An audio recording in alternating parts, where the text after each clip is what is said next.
खूप सारे विद्यार्थी त्या ठिकाणी विचारत असतात, की मला पुढे जाऊन सायंटिस्ट व्हायचं आहे किंवा रिसर्च फील्डमध्ये जायचं आहे किंवा त्यामध्ये करिअर करायचं आहे आणि तुमचं फिजिक्स, केमिस्ट्री आणि मॅथमॅटिक्स विषयाबद्दल तुमची आवड असेल, तुम्ही 11वीला सायन्स घेऊन त्यानंतर पुढे फिजिक्स, केमिस्ट्री, मॅथमॅटिक्स घेऊन आणि किंवा फिजिक्स, केमिस्ट्री, बायोलॉजी तुम्हाला त्या ठिकाणी घ्यावं लागेल. सायन्स स्ट्रीम मॅनेज करण्यासाठी साधारणतः 75% पेक्षा जास्त मार्क्स असणं फायदेशीर ठरू शकतं. कमी मार्क्स असतील तरी विद्यार्थी त्या ठिकाणी अभ्यास करू शकतो. सायंटिस्ट बनण्यासाठी पुढील शिक्षण पद्धतीवरती आपण जाऊ शकतो, की बी-एस-सी तुम्हाला डिग्री करावी लागेल. 3 वर्ष तुम्हाला बी-एस-सी करावं लागेल. त्यानंतर एम-एस-सी 2 वर्ष करावं लागेल. नंतर पी-एच-डी 3 ते 5 वर्ष करावं लागेल. पी-एच-डी पूर्ण झाल्यानंतर तुम्ही रिसर्च सायंटिस्ट म्हणून काम करू शकता. विद्यार्थी मित्रांनो, सायंटिस्ट बनण्यासाठी भारतामध्ये अनेक एंट्रन्स टेस्ट आहेत.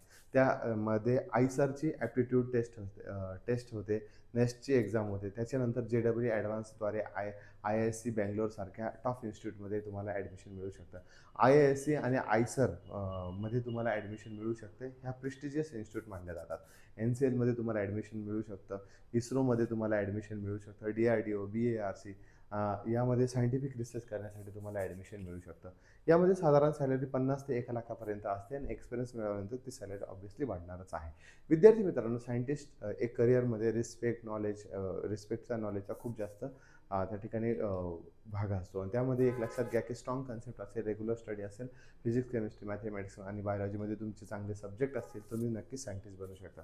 10वी नंतर योग्य स्ट्रीम निवडणं किंवा फ्युचरसाठी काय महत्त्वाचं आहे किंवा करिअर गायडन्ससाठी कुठलं काय गरजेचं आहे, यासाठी तुम्ही द सक्सेस अकॅडमी नाशिकच्या टीमसोबत कॉल करा आणि फ्री ऑफ कॉस्ट तुम्ही त्या ठिकाणी सल्ला मिळवू शकतात. अधिक माहितीसाठी आमचा नंबरवरती क्लिक करा. जय हिंद.